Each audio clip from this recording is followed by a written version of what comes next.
Living the dream. That's an expression that I use all the time when people ask me, how's it going? What's new? Oh, we're living the dream. And the majority of people, I feel, take that sarcastically. Oh, yeah, more like a nightmare. Or blah, blah, blah. That's some of the typical reaction. People are like, oh, yeah, sure. But I feel like living the dream is what everybody is doing, regardless of whether or not they enjoy it, whether or not it's the dream that they want to have fulfilled. They are still fulfilling the dream that they currently have. You don't accept the accountability for where you are today, you'll never be able to dictate where you're going to be tomorrow. And assuming that responsibility for making your own dreams come true, at least to whatever extent you feel inclined. You got the legs that carried you. You have the capacity to alter it. You can walk away at any point in time. Now you don't do so for various reasons, but you have the option nevertheless. So, existence is a wonderful, sometimes horrible thing, depending on the situation and the circumstances that you were brought into. And nobody gets to decide that. I feel very fortunate for who and what I am, that I am blessed and highly favored, and that the majority of people have the ability to alter their situation. If you're writing a story and you're the main character, is that a character that you like? Is that a character that you're proud of? Is that one that's going to inspire the best in people? We all have the capacity to inspire ourselves and the other people that are around us. And we all do share in some common dreams. The majority of people want health, some modest wealth. They want to provide for their families. They want to love and they want to be loved. This is not an impossible thing for the majority of the population to achieve. At the same time, the majority of the population never quite makes it there. And this is for various reasons. Some would like to blame society. Some would like to blame their family. Some would like to blame... Hold on. Whew, I was fighting that for a second. But where was I before so rudely interrupted by bodily function? Some people are cursed with bodily function. They are born sick, or they are contaminated along the way, or they were deprived of certain nutritions along the way. And then that, of course, harbors a steep resentment. Other people might have lost their innocence at a very young age and see themselves as damaged or scarred or numb to certain things simply because of an early childhood experience or an early life experience that's kind of put a bad taste in their mouth on a plethora of subjects. But I believe that everyone needs to try to figure out their dream. What is their aspiration? What is their goal? What do they wish to become? Hell is you die and you meet the person you could have been. And that keeps me up at night. It's constantly on my mind. And I fall short of my own expectations and my ideals and my dreams continually. Now, I don't have a boss. I have a house. I have a wonderful son who is healthy, and he's intelligent, he's fit, and he's compassionate and loving, and he's hilarious, and I love him with every part of my being. And I am very, very blessed in that regard, as well as having a family that loves me, that I love.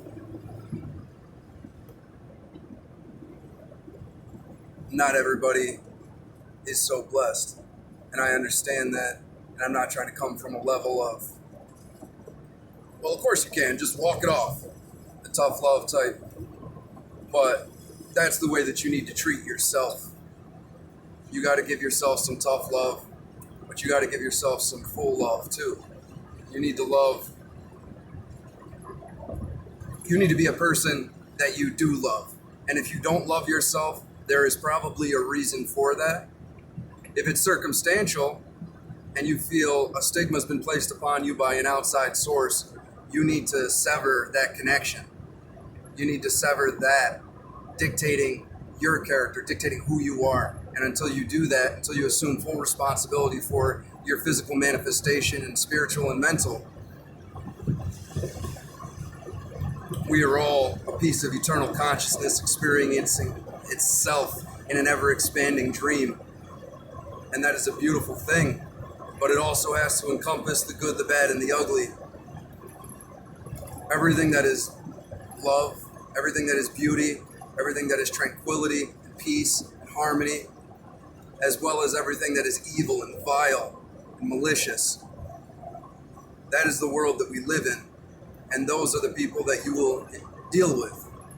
Somebody can be vile at one point in time to certain individuals, but also be loving and compassionate at a different time to other individuals. That is the duality of us. And you see that a lot in the religions throughout the ages. You have a dualistic nature. Like even God in the like Christian or the Judaic sense, or the like Islamic sense, you have this all perfect, all powerful being, but then you have an entity outside of him that is malicious and evil and vile and all of that, just to show the duplicity of nature, that we all have the capacity within ourselves to be good or to be evil. And if you do not have the capacity for either, then your default setting really isn't of choice. So there cannot be light without dark, cannot exist without contrast. And so, yeah, we do live in an evil world, but we live in a wonderful world as well. And that is alterable. We can shift. We can change one person at a time. One person can change the world, but only if they inspire change in other individuals. You look at, on the ancient sense, someone like Alexander the Great, who was able to physically conquer nations with his army and his tactics and long-term planning. But he would not have been able to do this without inspiring his soldiers, without inspiring his people, without inspiring the nations that he's conquered, because a lot of them did view him as a savior from the oppressors. Without being able to sway the masses, at least to a certain extent, you cannot change the world directly. But influencing individuals in one-on-one situations or in a small group setting, your ripple effect can have implications that go far beyond yourself. If you help one person and then they help another person and they help another person, this can have resonating effect on the population as a whole without the grandiose leader like Alexander the Great going forth and conquering the known world through what he perceived as divine inspiration. He thought that he was destined for it. His mother told him that. My mother told me as a child that I was blessed and highly favored. And I've gone my entire life believing that. So if nobody has ever told you that you have value, you do. You have value. You have capacity. You can do wonderful things with this existence that you have. You need to live the dream. You need to dream the dream before you can live the dream. And every step that you take needs to be in the direction of your end goal, your strategy. You can break it up. You can break it up within time. What is it? Bill Gates, who's really evil in a lot of ways, does have a good saying and has accomplished a lot of stuff. And he says that the majority of people underestimate what they could do in a 10-year span and overestimate what they could do in a 1-year span. This is very true. When my son was born, I wanted to be established before he turned 5. And we had his 5th birthday in the house. I got him a trampoline. We had a good time. You know, I felt very happy that over the course of his life, short at that time, I was able to accomplish the goal that I set for that 5-year period when I saw that little boy. I wanted to make sure that he never remembered the struggle or the poverty that I went through in his early days. And I did, because I was living for myself and had a very, not tumultuous, like just a real whimsical existence, doing whatever I felt so inclined. And then I had my son at the age of 20 was when he was conceived, but he wasn't born until I was 21. But during the pregnancy, I enlisted in the military and went to basic training. And I went through the whole course of basic training, and then I got kicked out, but still went through the MOS. And it ended up taking a little bit longer, and he was born the day after I returned. So that was very good, that I was there for his birth and I did not miss it. And up until that point, I hadn't really failed at anything. And then getting kicked out of basic when I didn't fail at anything but the PT tests, because I was smoking a pack a day, cigarettes, and just partying and all around not taking care of myself in the manner that I should have been before going in there without any type of preparation. Entirely my fault. Underestimating the situation and the circumstances that I was putting myself in and the requirements that were going to be made of me. And so I had a really, really heavy hit of failure in the beginning of my son's life. Not just with that, but followed by many other things that knocked me down a peg, for sure. And had to start over, at least conceptually, in the direction that I was going to go and what lengths I was willing to go in order to provide for my son. I got a job where I was making $9.50 an hour, and I made over $40,000 that year. So 80, 100-hour weeks were not uncommon. I would work about a 60-hour a week minimum and was just cranking. And I did that for a while. And that is a grueling process. It's mundane, making my higher-ups a tremendous amount of money while I have to sell my soul at an hourly rate, and a minimal one at that. So you have to make sacrifices continually in life. And depending on what sacrifices you make will determine what you are going to obtain. That which starts sweet ends bitter, and that which starts bitter ends sweet. I do not have a boss now. I do not have to work even 60 hours a week in order to take care of things that I need to take care of. I get to see my son every single day, whereas for a long period I would work out of town and only get to see him on the weekends. So the sacrifices that I made were able to pave the way for where I am now. And if I did not do 100-hour weeks and work out of town and travel to damn near every state on the East Coast working, I would not be the person that I am. I would not be the father that I am. I would not have the great relationship that I have now with my son, with my significant other, and I would not have a house that's entirely too big for us, but that's fine. because it's split up and the rental units on the property will take care of the mortgage. So I'm just only now getting started, reaching some point of comfort, but that is definitely not enough, and I'm going to continually strive.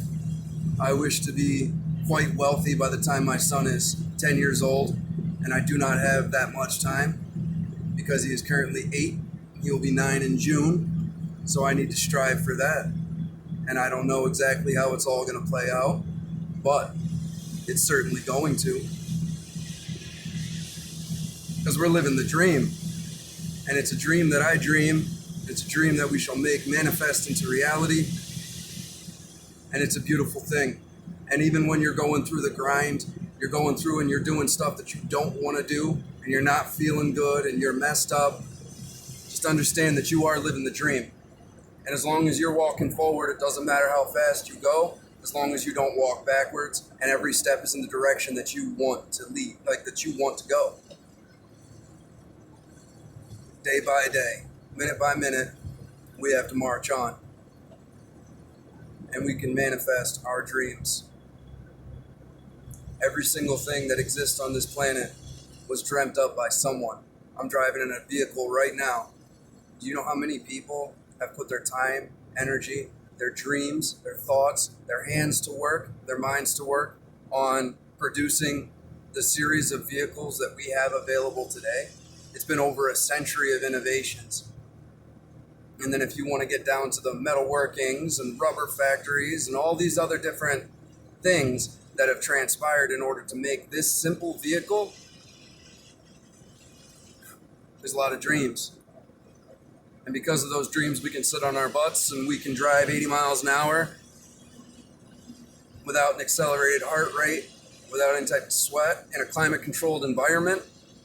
Come on. No animal's ever been able to do that. At least to our knowledge. Maybe. But no other animals can at this current moment. So, make your dreams happen. It's real cheesy. I get it. That's fine. That's okay. I don't care. It's important. They say that if you don't have a dream, that's all right. That's okay. Because there's always somebody that's going to pay you to make their dreams happen. You can go work for them. We have more in common with each other than those that want us to fight. Please think and grow. It's not about monetary wealth. It's about being happy with where you currently are or where you're going. We owe that to ourselves. We owe that to our loved ones. All right. I love you. Best of wishes in all future endeavors.